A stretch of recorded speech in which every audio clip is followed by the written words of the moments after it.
Everyone welcome back to my channel. आज के video में हम लोग हिस्ट्री के क्वेश्चंस देखने जा रहे हैं जो अलग अलग गवर्नमेंट एग्ज़ाम में पूछे जा चुके हैं और आगे भी एग्ज़ाम में पूछे जाने के बहुत ज़्यादा चांसेस हैं। तो शुरू करते हैं फर्स्ट क्वेश्चन के साथ। बहुत सिंपल सा क्वेश्चन है, करो या मरो इसका प्रसिद्ध नारा किसने दिया था? महात्मा गांधी, सरदार वल्लभ भाई पटेल, जवाहरलाल नेहरू या राजीव गांधी? तो करो या मरो का नारा दिया था महात्मा गांधी ने, जिनको मोहनदास करमचंद गांधी बोला जाता है।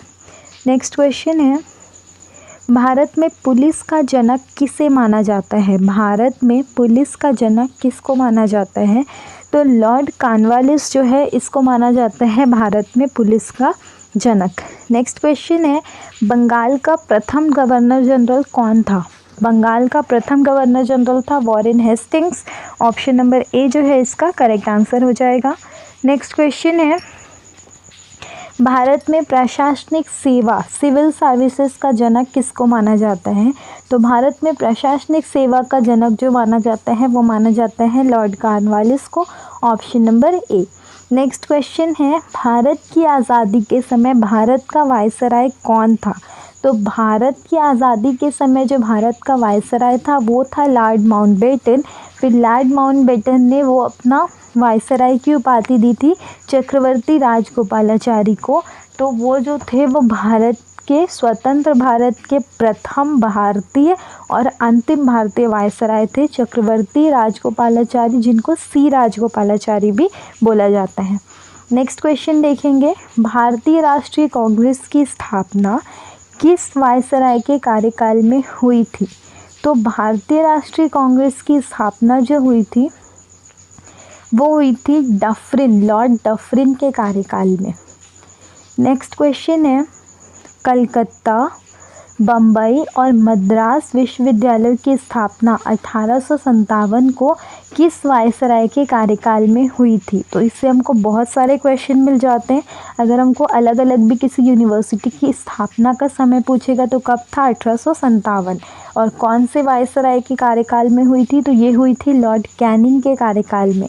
अब 1857 से भी बहुत सारे क्वेश्चन आते हैं क्योंकि 1857 को भारतीय स्वतंत्रता का पहला स्वतंत्रता संग्राम बोला जाता है। तो क्वेश्चन ये भी आ सकता है कि भारतीय स्वतंत्रता का जो पहला स्वतंत्रता संग्राम था उस वक्त भारत का वायसराय कौन था? तो वो था लॉर्ड कैनिंग। नेक्स्ट क्वेश्चन है, 1911 को भारत की राजधानी कलकत्ता से दिल्ली लाई गई। उस समय भारत का वायसराय कौन था? तो 1911 को क्या किया गया? भारत की राजधानी हमको यहाँ से पता चलता है कि पहले कैलकाटा थी और वहाँ से उसको ट्रांसफ़र किया गया दिल्ली में। कब किया गया? 1911 में। तो उस समय भारत का वायसराय कौन था? उस समय था वायसराय लॉर्ड हार्डिंग द्वितीय। Option number D. Next question है, जेम्स एंड्रू रामसे भारत के किस गवर्नर जनरल का असली नाम था? जेम्स एंड्रू रामसे जो था वो लॉर्ड डलहौजी का असली नाम था, James Andrew Ramsay. Next question है, भारत में पहली रेलवे की अवधि के दौरान रखी गई थी। पहली रेलवे किसकी अवधि, मतलब कौन से गवर्नर जनरल के कार्यकाल में रखी गई थी? तो रेलवे जो थी भारत में लॉर्ड डलहौजी के कार्यकाल में रखी गई थी। तो ऑप्शन नंबर ए जो होगा वो करेक्ट आंसर है, लॉर्ड डलहौजी। नेक्स्ट क्वेश्चन है, विधवा पुनर्विवाह अधिनियम किसके शासनकाल में लागू किया गया? तो विधवा पुनर्विवाह अधिनियम, पहले क्या होता था, विधवा हो जाने के बाद लड़कियों की दोबारा शादी नहीं करवाई जा सकती थी, तो विधवा पुनर्विवाह अधिनियम लागू किया गया। ये लागू किया गया लॉर्ड कैनिंग के कार्यकाल में। ऑप्शन नंबर बी इसका करेक्ट आंसर हो जाएगा। नेक्स्ट क्वेश्चन है, किस गवर्नर जनरल ने दास प्रथा को समाप्त कर दिया था? दास प्रथा को समाप्त करने का जो श्रेय जाता है वो जाता है लॉर्ड नब्रो को। तो ऑप्शन नंबर बी इसका करेक्ट आंसर हो जाएगा। नेक्स्ट है, अपने शासनकाल में किस वायसराय की हत्या हुई थी? ये बहुत ज़्यादा इंपॉर्टेंट क्वेश्चन है। अपने शासनकाल में जो हत्या हुई थी वो हुई थी लॉर्ड मेयो की। Option number B. Next question है, किसने बंगाल में दोहरी सरकार प्रणाली को समाप्त किया था? तो ये किया था वॉरेन हेस्टिंग्स ने। दोहरी सरकार प्रणाली जो बंगाल में लाई गई थी उसको समाप्त कर दिया गया था। नेक्स्ट क्वेश्चन है, भारत में न्यायिक संगठन की स्थापना किसने की? तो न्यायिक संगठन की स्थापना की थी लॉर्ड कॉर्नवालिस ने। ऑप्शन नंबर बी हमारा करेक्ट आंसर हो जाएगा। नेक्स्ट क्वेश्चन है, महाभियोग के लिए किस गवर्नर जनरल पर मुकदमा चलाया गया? तो महाभियोग के लिए जो मुकदमा चला था वो चला था वॉरेन हेस्टिंग्स पर। महाभियोग के लिए मुकदमा चला था वॉरेन हेस्टिंग्स पर। नेक्स्ट क्वेश्चन देखेंगे, 1802 की बेसिन की संधि पर हस्ताक्षर, 1802 की बेसिन की संधि पर हस्ताक्षर किसके बीच हुई थी?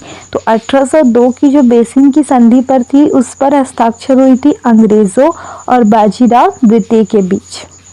नेक्स्ट क्वेश्चन है, भारत में अंग्रेज़ों ने प्रथम मदरसा कहाँ स्थापित किया था? तो भारत में जो अंग्रेजों ने प्रथम मदरसा स्थापित किया था वो किया था कोलकाता में। ऑप्शन नंबर 20 का करेक्ट आंसर हो जाएगा। नेक्स्ट क्वेश्चन है, एशियाटिक सोसाइटी ऑफ बंगाल के संस्थापक कौन थे? एशियाटिक सोसाइटी ऑफ बंगाल के संस्थापक थे विलियम जोन्स। नेक्स्ट है, वाराणसी में प्रथम संस्कृत महाविद्यालय की स्थापना किसने की? ये क्वेश्चन बहुत ज़्यादा इम्पोर्टेंट है। वाराणसी में, वाराणसी मतलब बनारस, प्रथम संस्कृत महाविद्यालय की जो स्थापना हुई थी वो जोनाथन डंकन ने की थी लॉर्ड कॉर्नवालिस के कार्यकाल में। और कब की थी? सन 1791 1791 में। नेक्स्ट क्वेश्चन है, निम्न में से किसे पेरिस की रॉयल एशियाटिक सोसाइटी की सदस्यता प्रदान की गई थी? तो ये प्रदान की गई थी Michael Madhusudan Dutt. Option number C. Next question है, निम्न में से किस अंग्रेज ने सबसे पहले भगवद गीता का अंग्रेजी में अनुवाद किया था? तो भगवद गीता का अंग्रेजी में अनुवाद करने का श्रेय जो जाता है वो जाता है चार्ल्स विलिंग्स को। Option number B, Charles Wilkins ने सर्वप्रथम भगवद गीता का अंग्रेजी में अनुवाद किया। नेक्स्ट क्वेश्चन है, किसने कालिदास की प्रसिद्ध रचना शकुंतला का अंग्रेजी में अनुवाद किया? तो कालिदास की जो प्रसिद्ध रचना थी उसका शकुंतला का अंग्रेजी में अनुवाद किया था विलियम जोन्स ने। ऑप्शन नंबर ए इसका करेक्ट आंसर हो जाएगा। नेक्स्ट क्वेश्चन है, ब्रिटिश सरकार ने किस अधिनियम के तहत सबसे पहले भारत में 1 लाख रुपए दिए थे? तो ब्रिटिश सरकार ने चार्टर एक्ट 1853 के तहत भारत में 1 लाख रुपए दिए थे। नेक्स्ट क्वेश्चन है, हंटर कमीशन की रिपोर्ट में विकास पर विशेष जोर किसके विकास पर दिया गया? तो हंटर कमीशन जब आई थी तो हंटर कमीशन में प्राइमरी एजुकेशन, प्राथमिक शिक्षा पर सबसे ज़्यादा जोर दिया गया। तो ऑप्शन नंबर सी हमारा करेक्ट आंसर हो जाएगा। नेक्स्ट क्वेश्चन है, नेशनल काउंसिल ऑफ एजुकेशन की स्थापना किसने की? तो नेशनल काउंसिल ऑफ एजुकेशन की स्थापना, यहाँ पर ऑप्शन में शायद कुछ मिस्टेक है, नेशनल काउंसिल ऑफ एजुकेशन की स्थापना जो हुई थी वो 15 अगस्त 1906 को हुई थी। किसने नहीं, कब की गई? तो नेशनल काउंसिल ऑफ एजुकेशन की स्थापना 15 अगस्त 1906, 15 अगस्त सन 1906 को हुआ।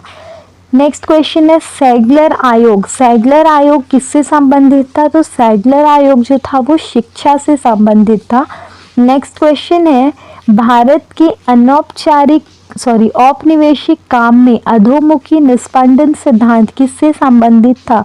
तो ये संबंधित था शिक्षा से। Option number B. Next question है, भारत की शैक्षणिक नीति में फिल्ट्रेशन थ्योरी के प्रतिपादक कौन थे? तो फिल्ट्रेशन थ्योरी के जो प्रतिपादक थे, मतलब कि शैक्षणिक नीति में जो चेंजेस किया गया था, पहले गुरुकुल वाला एजुकेशन चलता था, उसके बाद एजुकेशन को चेंज किया गया, वो किया था मैकाले ने। नेक्स्ट क्वेश्चन है, किसके शासनकाल में भारत में अंग्रेजी शिक्षा प्रारंभ की गई? ये क्वेश्चन भी बहुत ज़्यादा इम्पोर्टेंट है। लॉर्ड विलियम बेंटिंग के शासनकाल में भारत में अंग्रेजी शिक्षा प्रारंभ की गई, मतलब शिक्षा का माध्यम इंग्लिश किया गया। नेक्स्ट क्वेश्चन है, भारत के प्रथम 3 विश्वविद्यालय की स्थापना किस वर्ष हुई? तो भारत के प्रथम 3 विश्वविद्यालय की स्थापना कब हुई थी? सन 1857 में। जो हमने देखा कि सन 1857 में 3 जगह पर विश्वविद्यालय खोले गए थे, तो उन 3 जगह पर विश्वविद्यालय की स्थापना हुई। ये प्रथम 3 विश्वविद्यालय थे। नेक्स्ट क्वेश्चन है, किसके सतत प्रयास से प्रथम महिला विश्वविद्यालय की स्थापना की गई?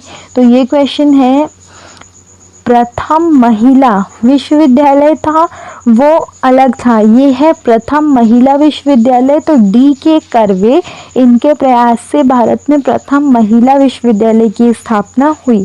नेक्स्ट है, डेक्कन एजुकेशनल सोसाइटी की स्थापना से कौन संबंधित था? तो डेक्कन एजुकेशनल सोसाइटी की स्थापना से संबंधित थे बाल गंगाधर तिलक। ये थे हमारे आज के क्वेश्चंस। आई होप ये क्वेश्चंस आपके लिए हेल्पफुल होंगे। हिस्ट्री के 32 क्वेश्चंस हमने आज किए। So thank you everyone for joining till here. I hope ये क्वेश्चंस आपके एग्जाम्स में काम आएंगे। Have a nice day.